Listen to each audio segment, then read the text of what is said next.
sont-ils obligatoires dans tous les transports communs en France?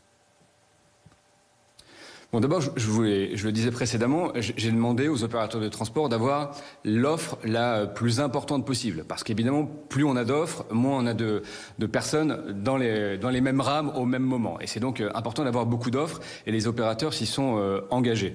Ensuite, j'écoutais ce matin chez vous, sur RMC, Patrick Jeantet, le patron de Keolis, dire très justement qu'il était difficile, notamment dans les réseaux où on a beaucoup de monde, d'avoir à la fois des gens qui respectent la distance d'un mètre, qui portent des masques et d'avoir beaucoup de gens au même moment dans les transports.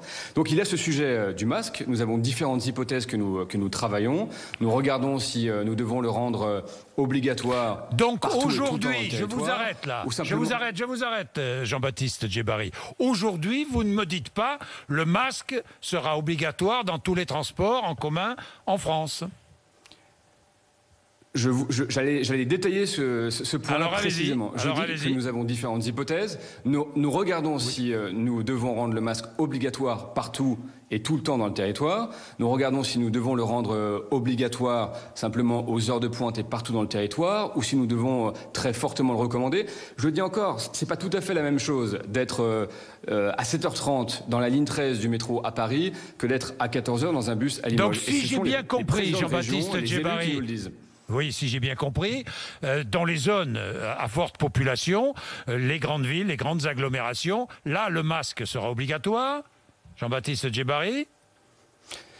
Oui, il est très probable que, effectivement, dans les zones, dans les espaces étroits, avec des très fortes fréquentations de trafic, et je crois d'ailleurs que que le président de la République, comme le Premier ministre, ont eu des mots en ce sens, il est très probable qu'effectivement, dans ces circonstances-là, le masque soit obligatoire. Mais je le dis encore, ce sont des hypothèses que nous travaillons et que les décisions, les arbitrages sur ce sujet précis du masque, qui n'est pas tout le sujet, qui évidemment vient en complément de l'ensemble des mesures que nous allons prendre dans les transports, sera tranché dans les Alors, masque obligatoire, sanctions prévues pour celles et ceux qui ne porteront pas de masque. C'est ce que demandait Patrick Jeantet tout à l'heure.